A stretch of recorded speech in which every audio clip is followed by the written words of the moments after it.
Welcome to the club. A club no one wants to join, but in which more and more parents have a permanent seat. You clicked on this video because you know this pain. The feeling of bewilderment, of anger, of deep offense. You ask yourself, how did it come to this? Am I a bad mother, a bad father? Is my child just ungrateful and disrespectful? These questions are normal, but they are misleading. Because what if I told you that the great psychologist Carl Jung would claim that this apparent hatred from your child is often just your own, well-hidden self-hatred staring back at you from the mirror? What if the ingratitude you're met with is, in truth, a desperate invitation? An invitation to finally wake up. Today, we will dive deep into the rabbit hole of family conflicts, not with pop psychology, but with the sharp blade of Carl Jung's insights. Stick with me, because we will not only analyze what is going wrong in your family, but I will also give you a concrete guide on how to put the pieces back together. But be warned, self-knowledge hurts. The first reflex when we are attacked by our children is to assign blame. We call them ungrateful, spoiled, disrespectful. This is easy. It relieves us and confirms our feeling of being in the right. But according to Carl Jung, this is a fatal misinterpretation. He would urge us to take a step back and consider the concept of the shadow. The shadow is everything we don't like about ourselves, everything we repress because it doesn't fit into our self-image as a good, decent, successful person. Our laziness, our envy, our anger, our unlived dreams, our secret weaknesses. We all have this shadow. And because we don't want to see it in ourselves, we do something very human. We project it. We see it with crystal clarity in other people. And nowhere does this projection work as well as with the people closest to us, our children. They are the perfect canvas. Everything you never wanted to be, all the rebellious, chaotic, unreasonable parts you forbade yourself, may now be living happily and provocatively in your adult offspring. Your child unconsciously holds up a mirror to you, and what you see in it is your own shadow. The hatred you might then feel is not really hatred for your child. It is the old hatred for the repressed parts within yourself. Ingratitude, therefore, is not a simple character flaw in your child. It is often just the reaction to the unconscious pressure you exert. It is the rebellion against a role they are supposed to play for you. So before you consider disinheriting your child or cutting off contact forever, let's pause for a moment and ask a much more uncomfortable question. Who really owes whom what? Your child accuses you of never truly understanding them. It feels like a slap in the face. You gave everything, you sacrificed so much. How can they say such a thing? Perhaps, and this possibility is painful, they are even right. Carl Jung spoke of the transgenerational transmission of unresolved complexes. That sounds academic, but it means something very tangible. We don't just inherit our eye color and our possessions. We also inherit our psychological wounds, our unresolved conflicts, and our deepest shame.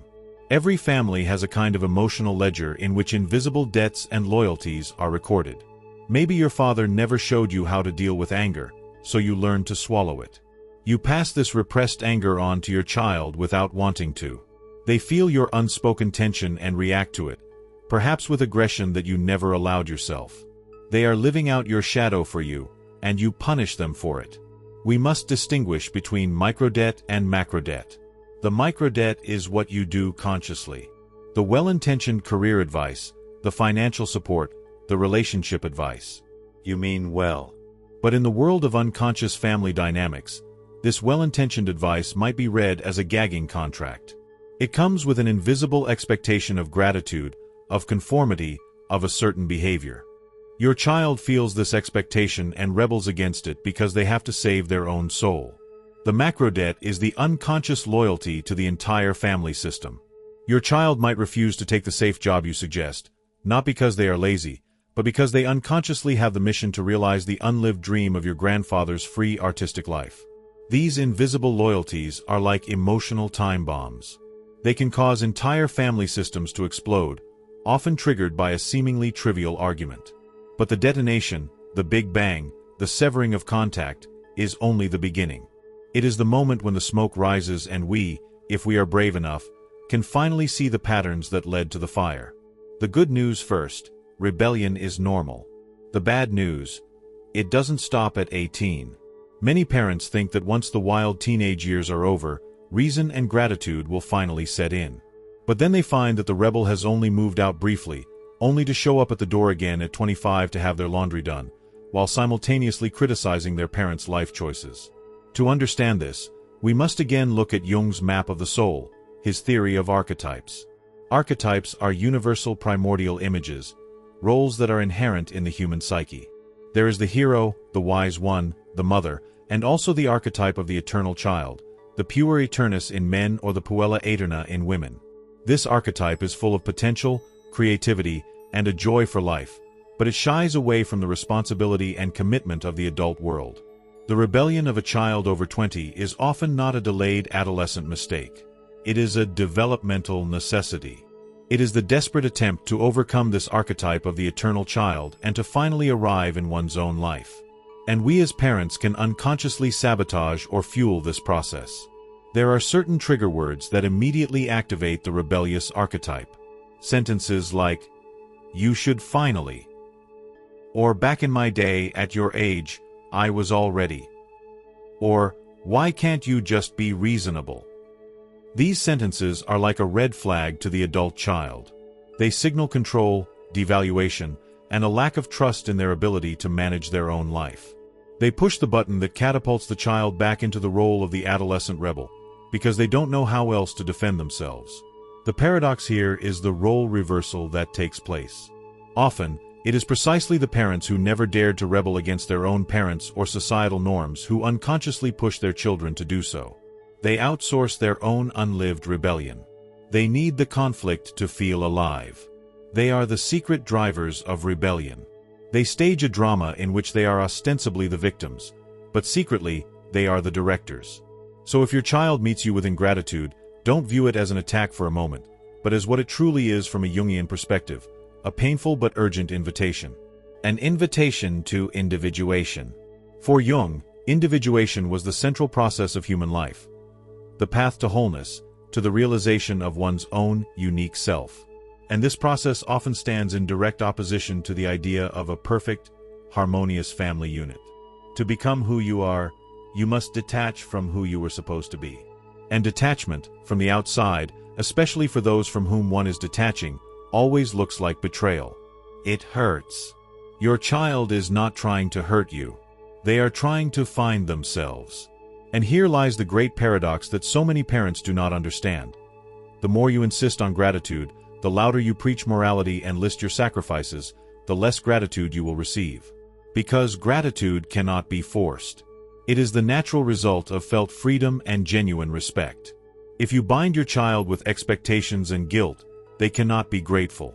They can only fight to get air. It's time for a brutal reality check. Take the sentence that so many of us have in our heads, "I did everything for you," and then do an honest inventory. Take a piece of paper and write down what this everything really was. And then go through it point by point and ask yourself, did I really do this just for my child? Or did I also do it to fill a void in myself? To feel needed? To look good in front of the neighbors? To soothe my own fears? This inventory is painful, but it is the beginning of liberation.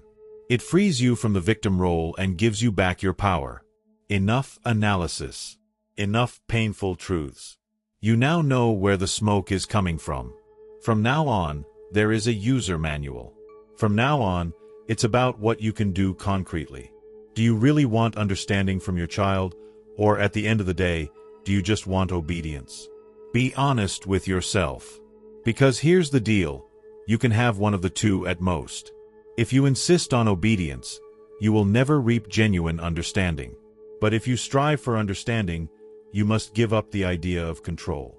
The first step on this new path, Jung's family compass, is take off your own mask first before you talk to your child. What do I mean by that? We all wear masks, personas, as Jung called them. The mask of the perfect mother, the strong father, the all-knowing advisor. Your child senses the inauthenticity of this mask and rebels against it. The solution is an exercise I call radical self-disclosure. It's about revealing your own shadow parts, your own mistakes and insecurities to your child in 3 simple sentences. Not as a confession, but as a gesture of human connection. One sentence could be, when I give you career advice, I realize that a part of me is just afraid that you'll make the same mistakes I did, or that you won't be as successful as I wish for you, which probably has more to do with my own ego than with you. Boom. That's disarming. Once the mask is off, you can establish a new dialogue system. It consists of 3 steps, always in this order: mirroring, validating, positioning. Mirroring means you repeat in your own words what you heard from your child, without judgment. For example, "Okay, if I understand you correctly, you feel pressured by me when I ask about your job search." Second step, validating. This doesn't mean you agree. It just means you acknowledge that their feeling is legitimate from their perspective. "I can understand why that feels that way to you." Only then, and really only then, comes the third step, your own positioning. For me, the question comes from pure concern, but I understand that it lands differently with you. And the golden rule for all future communication: never give advice for which you don't have a clear mandate. Unsolicited help is not help. It is a hidden form of control and only produces defensiveness. And now for your microtask for today. Take a piece of paper and write down 3 mistakes you've made as a parent. 3 things for which your child has every right in the world to be mad at you. This is the first step to taking off the mask. Adult children hate exactly 2 things above all else: being controlled by their parents and realizing that they are being controlled. The desire for contact and closeness is natural, but it quickly tips over into a clinging that suffocates any adult relationship. What we need are rituals of mature closeness. Contact without clinging. In alchemy, Jung spoke of the principle of konjunktio, the union of opposites. It's not about merging back into a single unit, but about how 2 separate, sovereign poles can remain in a productive and loving connection. What does this look like in practice? First, replace the constant barrage on WhatsApp with clearly scheduled calls or meetings. Instead of daily "How are you?" messages, which are often perceived as checkup calls, agree on a fixed weekly phone appointment. This creates commitment and gives both sides space to breathe in between. Second, establish symbolic separation rituals. This may sound strange, but it is psychologically extremely effective. These are small actions that mark the transition into the new phase of the relationship. This could be the ceremonial handing over of an old family heirloom, the return of the last apartment key, or the joint burning of old school reports in the garden.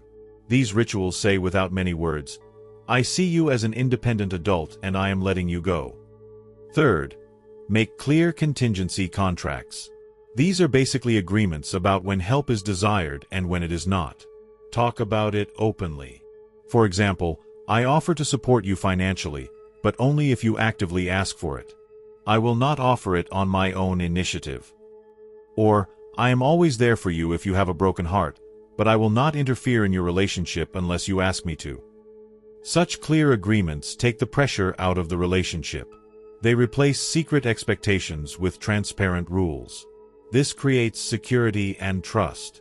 It transforms a relationship based on unconscious guilt and obligation into one based on free choice and mutual respect. We come to the last and perhaps toughest exercise on this path. It is the moment of integration, the moment when shadow and light learn to sit at the same table without fighting. The exercise is: give your adult child the exact same respect you would demand for yourself and for an important business partner or a good friend. Would you tell a friend, unsolicited, that their new haircut looks terrible or that their career choice is stupid? Probably not. Why do we do it with our children? Because we believe we have a right to. We must give up this entitlement. A powerful tool for this is to write a new, common myth for your family. Stop treating your family history like a courtroom where it's constantly being negotiated who is right and who is to blame. See it as a narrative that you can shape together. Talk about what your family's strengths are, what crises you have overcome together, and what values should unite you in the future.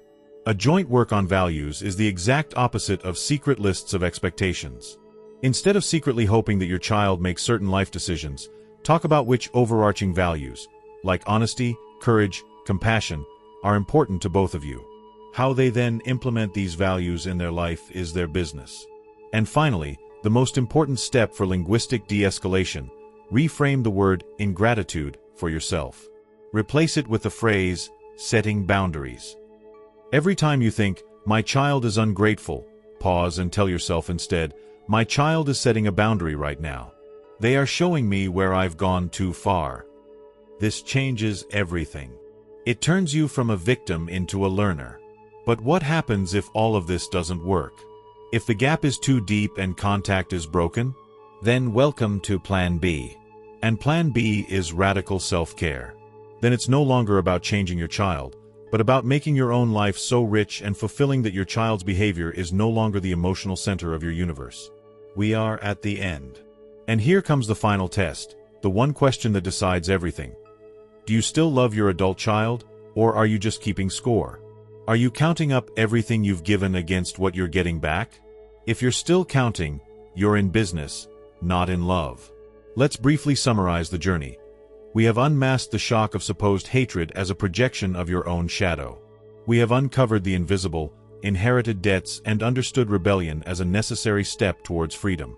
We have learned to take off our own mask, to find new rituals of closeness, and to interpret ingratitude as boundary setting. It is the path from painful accusation to the healing embrace of your own shadow. And now I invite you to a final, powerful act. Write in the comments one single thing, one sentence, one piece of advice that you will consciously stop saying to your adult child from today on. Make this contract with yourself and with the community here. It is a small step with a huge impact. And always remember, the bitter but liberating truth is, self-knowledge is free, but refunds are not available. If you want to dive deeper into working with your own shadow, you will find a link to a short guide in the description. And next time, we will dissect Jung's concept of animus and anima, the inner man in a woman and the inner woman in a man. But of course, that's probably all just esotericism. Until next time.